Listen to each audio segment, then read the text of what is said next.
Hey everyone, and welcome to Boston Auto Blog. I am back at Subaru of Wakefield taking a look at another Subaru. Now, coincidentally, the dealership and I both wanted to do another review, and I was trying to figure out what would be the next vehicle in the Subaru lineup I wanted to film. And it came down to the 2020 Forester Limited. And the reason why I say that is because a neighbor of mine owns 3 of these from multiple generations, and I see the Forester everywhere in New England. So clearly it's a very popular vehicle, and in fact, it's the second best-selling crossover in the Subaru lineup. So in this review, we're going to find out what it is about this crossover that people love so much, whether it's the practicality, the fuel efficiency, or the off-road capability. So that's why I'm here, and I'm really looking forward to checking out this Forester. Now before I get in this review, I'd like to thank Subaru of Wakefield in Wakefield, Massachusetts for allowing me to do this review. The link will be in the description below, so you can check out their extensive Subaru inventory. Now, the last time I was here, I mentioned that Subaru of Wakefield does a lot with charities and the community. And this month is Subaru Loves Pets. And they're asking for donations such as pet supplies that you can provide to the dealership. It would be very appreciated. And so, without wasting any further time, let's get right in this review.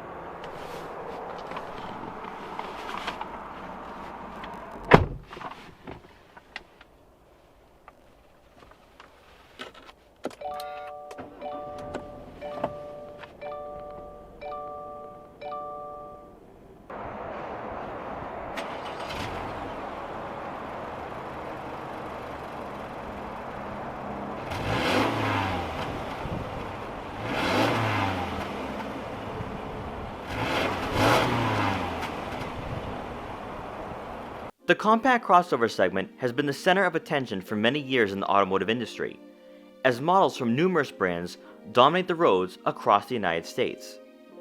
Despite a new decade fast approaching, consumer trends aren't changing, but the crossovers they're buying and driving are. For Subaru, the Forester is now on its 5th generation, with the latest changes being made for the 2019 model year, as it now sits on Subaru's global platform. 20 years ago, this crossover once resembled a rugged station wagon, and over the years, as tastes in vehicles changed, Subaru used the same design and blueprint to turn the Forester into a competitor for the Toyota RAV4, Honda CR-V, and Ford Escape. As with most refreshes, the Forester is slightly bigger than its predecessor, gaining about an inch in length and width, which will translate into improved rear legroom and cargo space. Up front, the Forester received a facelift, particularly for the standard LED headlights, which now gives the compact crossover an appearance similar to its sibling, the 3-row passenger Ascent. Also, while not being too noticeable, active front grille shutters is all new for the 5th generation, which will open to cool the engine for better efficiency. Coming around back, a new taillight design is what distinguishes the 2019 and 2020 models from older Foresters that were sold during the second half of this decade, and gives the rear a more modern look. For the limited trim, LED steering responsive headlights come standard, along with fog lights, which if you opt for the touring trim will also be LEDs. 5-spoke 18-inch alloy wheels wrapped in all-season tires are equipped on the limited and touring trims, with 17s coming standard on the base model.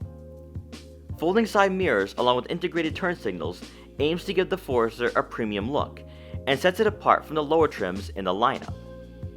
Taking a look at the side profile, the Subaru Forester can boast a best-in-class 8.7 inches of ground clearance, which makes this crossover perfect for off-road adventures or taking on winter road conditions.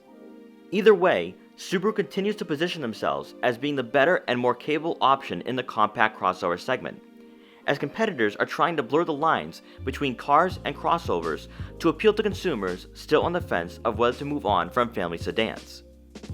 This slight direction change in the segment gives the Forester some distinct characteristics that we'll notice when we step inside later in this review. For performance, the Forester is powered by a 2.5-liter Boxer 4-cylinder engine that puts out 182 horsepower and 176 pound-feet of torque, and is paired with a CVT. It's no secret that Subaru's symmetrical all-wheel drive system that comes standard gives their vehicles a competitive advantage, as rivals for the most part offer all-wheel drive as an option, where consumers could be spending up to an additional $1,500 for a feature that's already added into the price tag for all Forester models. For fuel efficiency, you can expect to receive 26 miles per gallon in the city and 33 miles per gallon on the highway, making this crossover very practical and economical.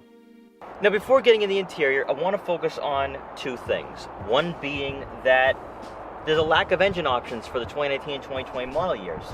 Now, some people have been concerned about that, but the turbo engine for the Forester only made up about 5% of sales. So Subaru, seeing that, decided maybe it's just time to really appeal to the customers that are buying this vehicle. And I think people who are buying a Forester aren't really looking for performance. However, I wouldn't close the door on the opportunity of seeing an XT badge or a turbo being brought back for the Forester lineup. And the reason why I say that is that there are some rumors that for 2021 that Subaru is bringing an STI badge for the Forester. Now, there is no confirmation on that, but that is being thrown around out there on the internet. Also, another thing too is seeing as though the Outback and the Legacy now have a turbo again. It's very possible we could see that, especially for the Forester, especially where you're looking at other competitors right now. They are offering turbocharged options, so I could definitely see Subaru doing that in the future, maybe even for 2021. Also, earlier in this review, I talked about how the Subaru Forester is very unique for the current climate for the compact crossover segment. And the reason why I say it is because with this vehicle, you're not sacrificing headroom or arm room. And one of the reasons for that is because Subaru didn't change their vehicle, or didn't change the Forester. In the last 22 years, the Forester hasn't really changed much, other than the fact that it's kind of maybe grown a bit in terms of width and length. It's a little higher off the ground, and it's not really station wagon-like, like the first one that came out in 1997. But if you look at where competitors are right now, they're trying to appeal to people who are holding on to their sedans, such as people who drive, a Ford Fusion. Ford is trying to get them into Escape. Where Subaru really knows who their customers are. The Forester is a multi-purpose vehicle with 8.7 inches of ground clearance. People need this vehicle for off-road capability, or even getting through harsh winters, particularly up here in New England. So Subaru didn't want to change that, and I understand why they didn't, because if you look at it right now, consumers are really gravitating towards this vehicle more than ever over the last few years. And in fact, it could be argued that the Forester might be, maybe a year or two, could be the best-selling crossover in the Subaru lineup. It's very close to the Outback right now, and there are reasons why for that, and one being headroom, arm room, and just overall practicality and versatility. Inside, you're greeted by heated leather seats for both the driver and passenger. For the front seats to both be power adjustable, you'll have to opt for the touring trim. In front of you are analog gauges with a digital display in the center. By using the buttons mounted on the heated leather wrapped steering wheel, you can scroll through a variety of information, such as fuel economy and tire pressure. You'll also notice additional buttons, particularly the one labeled Info. This leads us to the screen just above the infotainment system. From here, you can access and adjust the climate control fan speed and other settings, while also monitoring fuel economy, weather, turn-by-turn navigation, Apple CarPlay, and the Forester safety systems. Optional on the limited trim and equipped on this Forester is the 8-inch touchscreen with onboard navigation and the upgraded 9-speaker Harman Kardon premium audio system. Apple CarPlay and Android Auto do come standard on all Forester models for 2020, which is optional on the last generation. This updated system is very responsive with no lag when switching menus, and resolution is good. You'll get a backup camera with trajectory, and I was rather impressed with the quality, as usually the camera systems in this segment don't always have the best resolution. Below the touchscreen, you'll find the buttons for your climate control settings, with a very traditional layout, which does differ from the new Legacy and Outback.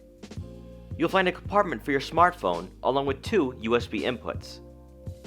As you look at the center console, you'll notice the X Mode button. This provides drivers a terrain management system of sorts to take on snowy conditions, along with the dirt and mud which you will encounter when going off-road. You'll find 2 cup holders in between the front seats, and for the center storage compartment, you'll find enough room for a smartphone. So for passengers in the back, I think they're going to get a lot of legroom here. In fact, for someone of my height at 5'5", and the seat is adjusted to someone of 5'5", I can just recline and relax. But let's be fair. So for the center seat, I would definitely recommend having the shortest person in the center just because of the center console and the air vents and the USB inputs. This just wouldn't be something that you want to put someone who's around 6 foot tall in the center. And then moving over to the right side, I still have a lot of room and I can still move my legs a bit, so I have a little bit more of a comfort here. Someone who's around 6 foot tall might be a bit more cramped, but hopefully there is a shorter driver for them and they'd have a lot of leg room. But most importantly is the headroom. There's a lot of headroom here, and you're not going to sacrifice that with a lot of compact crossovers. Compact crossovers right now are trying to be more sporty and more car-like, and because of that, you're losing about maybe 2 inches of headroom. With the Subaru Forester being more of a traditional crossover, people are not going to be complaining about that. I also want to say that if you add the legroom for the front passenger, driver, and the rear passengers, the Subaru Forester is actually one of the more spacious crossovers in this segment. So that's one of the reasons why I think people do find the Forester appealing and people are really drawing to this crossover. But also when you have a panoramic moonroof and you're not really losing any of that headroom, that's a huge plus. Taking a look at the back, you'll get a power liftgate. And inside, the Forester will provide 33 cubic feet of rear cargo room with the seats up, and just over 70 cubic feet when the rear seats aren't in use. With an almost completely flat surface, you can fit camping and skiing gear, and on a daily basis, this vehicle is very practical for someone on the go. Now, at the end of the day, I completely understand why people buy the Subaru Forester, and particularly for my neighbor who owns 3 of them, I completely get it. This vehicle is very practical, it's economical, and it makes sense for somebody who has a family. There's so much room back there, especially when you think about Subaru owners. Who is most likely going to buy this vehicle? And that's going to be young families that have young children. So to really focus on, a 6-foot passenger in the back, I just don't see many Forester owners having to deal with that right now, especially where the Forester might be a step up to getting the Outback or the Ascent. So for younger families, having a kid's probably maybe 4'5", maybe 4'6", those kids are going to be comfortable in the back. But most importantly is that there's so much headroom here, there's so much arm room and leg room. I totally see why people buy this. And then also with the amount of cargo room you have. Now, I understand people go on camping trips with this, may go to the mountains for snowboarding and skiing. But if you go camping, you can just hang out in the back of the Subaru. You can just, recline back there or sit there and have a good time and relax. So I totally get why people buy this vehicle. It's very traditional.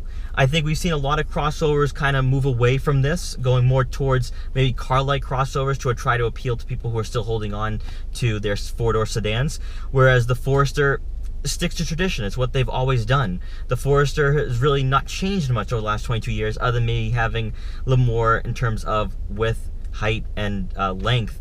They didn't go away from the blueprint and the fundamentals of the Forester brand or name tag. So I truly understand why people are buying this vehicle. So guys, thank you so much for watching this video. Also, huge thank you to Subaru of Wakefield for allowing me to do this review. Like I said before, they are a great dealership to work with. They do great stuff with the community and charity events. So I will leave their social media links in the description below as well.